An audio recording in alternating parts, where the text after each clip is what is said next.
So a West Midlands publican called Michael Westwood decided, wouldn't it be fun to put up on the government's petition website a petition demanding that there is a general election because Labour have broken all of their promises and it's just not good enough. Well, it is 2.7 million last time we looked, people that have signed it, and it is going up very quickly. But I have to say the rate at which it's going up may have slowed, but hey, it still may have further to run. Now, do these petitions actually make any difference? What happens is, if you get more than 100,000 signatures, it goes to the petitions committee, and they may well have a debate in Parliament or a Westminster Hall debate on a subject that's been raised, or they can, actually, if they choose, reject it.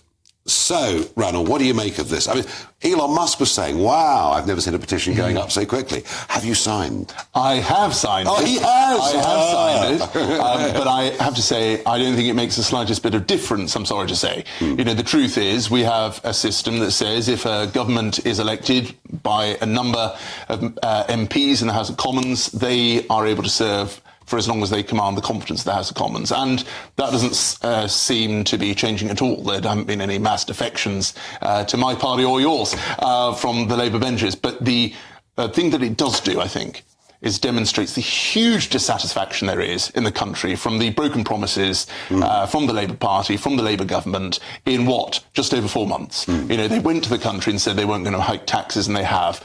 They have not delivered on their promises, and the people are speaking. You know, it is true, Scarlett, isn't it, that no Prime Minister, having just won a general election, let alone winning it with a big majority, has seen their own personal popularity sink as quickly as this, ever. It's been incredibly tough. And we know, I mean, it's been a tough budget. It's been tough. Can I say about this petition that once Elon Musk tweeted, right, it went up massively. Yeah. It comes from 184 countries, right? I mean, the only people who matter are actually the British people. So we have no idea. I mean, it is now an international petition saying we want to... How can a British government website be so weak as to allow that? Well, that's it. And I have to say, Nigel, it's a shame that I didn't know you when there was a Let's Have Another Referendum petition that hit 4 million within about 3 weeks, and we're nowhere. I think actually, Sky, I'm going to correct you there. It got to 6.7 million. OK. So, right. But I'm not saying this is the be all and end all. I view it as a bit of fun. Yes. Right. But it does point, the fact the signatures came so quickly. But they did come from without any organisation. I think if Elon Musk tweets, we call it organisation. I think if Elon Musk tweets something and he only tweeted once it had started to really move. And you have to specify a UK postcode, so you have to demonstrate that you're in a particular constituency. But if they've looked at it, the Daily Mirror has looked at it and seen that there are. I've seen the Daily Mirror. Using the internet without a VPN is a bit like taking to the road without car insurance. All it takes is one unlucky moment to cost you a lot of cash. We want to help protect you. This video's sponsor, Private Internet Access, is the VPN to help keep you safe. Now, you might be asking, what is a VPN? Well, a virtual private network is an app that hides your IP address and safeguards your internet connection through an encrypted tunnel. This way, it shields your digital life from the eyes of those that are looking to exploit your private information. Whenever you connect to the internet on a public Wi-Fi network, such as at airports,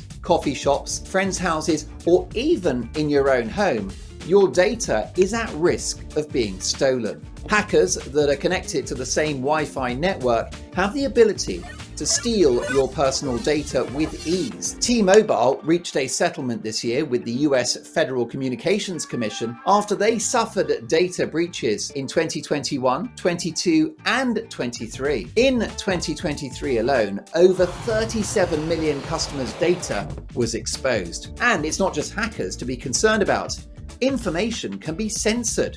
When Canada passed their C-18 bill, social media giants decided to ban news content on their platforms. But PIA can protect your ability to consume the news content that you love. Private Internet Access is available for all platforms: Windows, macOS, Android, Linux, iOS, and you can use one Private Internet Access subscription to protect an unlimited number of devices at the same time. Plus, we've got a huge GBNews discount. Click the link in this video's description, and you'll get 83% off PIA. That is under £2 a month, and you'll get an extra 4 months completely free. There's also a 30-day money-back guarantee. So head to piavpn.com/GBnews to start protecting yourself digitally today. I've seen a heat map of the UK and where people have voted from. Look, the point is, there are two big points. One is Starmer's popularity, but the other is it raises a much bigger debate. You know, Switzerland, which is a fantastically run, peaceful, prosperous country, has a form of direct democracy at national level and at local level, at canton level, and even lower than that on big planning developments, whatever it may be. We would never have left the European Union had the vote been left to Parliament. But you give it to the people, and they say something completely different to the way the vast majority of parliamentarians felt. Are we a country that could use more referendums? Well, I mean, you know, let's look at assisted dying. If there was a referenda on assisted dying, it would go straight through. I'm not sure about that. Oh, come on! No. I mean, the polling. I think if you want to have a country run by referenda, I think we would have kept hanging for a long time. I think now finally. But if that's what people want, shouldn't they be allowed to have it? Okay, so if people want assisted dying, yeah, can we have it? But here's the point. If you have a referendum, you have a proper national debate, and people may well change their minds. The assisted dying one, interestingly, if you ask people instinctively, do they support it, they say yes. If you start to talk about some of the downsides, they do begin to reconsider. No, and then their experience. I mean, I remember reading something on Conservative Home, and I was absolutely shocked. I mean, it was a woman who wasn't letting her husband have any pain relief that was going to cause him to die. And actually, all the comments were how awful it was, and of course she should be allowed to. He should be allowed to. I mean, I actually think that I found the Brexit debate incredibly divisive. It was very, very difficult. I mean, a lot of my ethnic minority friends said never, ever again. Well, we found it really awful. A lot of ethnic minorities voted Brexit. Yes. A very large number of them voted Brexit. I mean, Randall, you know, you've been in government. I presume you think direct democracy is a terrible idea. And I don't think it is a terrible idea, but I think you've got to use it for the right cases. So I think constitutional I think issues? exactly that. I think for constitutional matters, you know, if the government, heaven forbid, wanted to change the voting system, I know you're rather keen on this, but you know, I think they should take that to the people, because the people have the right to decide the system. Yeah, I think it was a dog's dinner, wasn't it? I agree with you, but they did. And the country rejected it. Yes, and I think I thought that was great. I still don't know what the system was they were proposing. I don't understand AV at all. And I'm in favour of that. You know, devolution, likewise. You know, in Wales, Scotland, and of course, you know, polls in Northern Ireland. These are the things that I think you should reserve referenda for, in my view, because we elect members of Parliament to exercise House of Lords their judgment. I don't know. I haven't thought about that. But I think we elect members of Parliament to exercise their judgment. But when there's no choice, and when the two big parties basically say the same thing, there's a huge feeling out there that, you know, where can we go? What can you do? And that explains, I think, the growth of the Greens, the growth of some of the independents, the growth of Reform. There is a kind of a gap in the market. Yes, but also I do think that I mean, what's interesting about young people is they're very radical, and Reform, frankly, is radical, even though it might be radical on the right. The Greens are radical, whereas the other two, you know, are very status and very and that's what it, and it's about. I mean, I felt that for years and years, I mean, 20 at least, that actually Britain's been very unhappy, and they've been very febrile. And I mean, you know, pendulums have swung. They've liked people. They've gone off people. I think it's a very difficult the pendulum has swung back moment. and forth between Labour and Tory, but maybe we're seeing some bigger shifts now. I sense we are. I mean, we'll see. Well, but I think, look, 2010 was very interesting because actually they didn't want anybody. I mean, that's what was so interesting about that election, is they didn't want Labour, right? Yes. They didn't want the Tories. Well, I think that happened in 2024 in July as well. I mean, if you look at the share of the vote the Labour Party got versus us, likewise, very I think 2024 was a punishment beating for the Conservative Party, and many would say thoroughly deserved. I didn't say me. Now, I want the Farage moment actually makes me rather angry.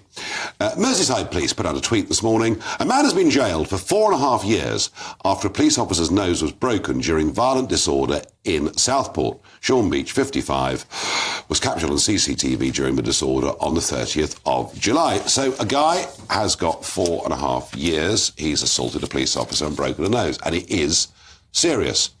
4.5 years is a big sentence. Whilst a few days before that, in Manchester, a couple of men violently attacked police, having caused a major scene in a shop in the airport, violently attacked the police and broke a police officer's nose. And still, there is no prosecution coming from the CPS of any kind whatsoever, which is why I'm getting involved in an attempt to push a private prosecution. Two-tier policing, two-tier justice under this government is driving people mad. Well, I don't think you can blame the government for the Department of Public Prosecutions. I think it's very, very important that they're independent from the government. And, Right. and politicians do not say who goes and who doesn't go. And it's very... No, Starmer did. Starmer said, any of you out rioting, we're coming after you. He made it very, very clear. And that's why the riot stopped. Very and actually, clear. and it was absolutely right. These Was people, it was absolutely right to say that I was abroad at the time. I was watching on the television. I was reading in the newspapers. The behaviour was appalling. They were terrifying. They were absolutely terrifying. They were attacking, particularly the first few nights, attacking the mosque in Southport. They were using the death of 3 little girls to come in, right, and then attack a mosque. Because they hadn't been told the truth. There are people in prison for what they posted on social media. Some of those things may turn out to be true. Is that right? Well, I think one of the things that isn't true is that we should burn the mosque down with Muslims inside it. No. And that, quite rightly, has been punished. I genuinely sense that people are looking at double standards here. Yes, absolutely. And just on the point about independence, I think this is one of the issues that has meant that nothing really happens in this country for the last 30 plus years. This push towards everything being independent. No one has control over anything. Interest rates, whatever it may be. And so the creation of the Supreme Court in the Constitutional Reform Act, if any of your viewers are watching this and they Google Constitutional Reform Act, they'll think, what's this little bit of legislation? It fundamentally changed the relationship between the government, the elected government of the country, and the courts. And, we've never recovered from things like this. So this idea of independence, Starmer's a former DPP, Director of Public Prosecutions. He directed people during the riots, and, there should be no presumption, actually, that it should be independent. It's not. Well, I have to say, I'm very angry about it, and I sense a great I think it's really important that we have a Supreme Court that is independent and that we're not like America, where it depends on who the president is.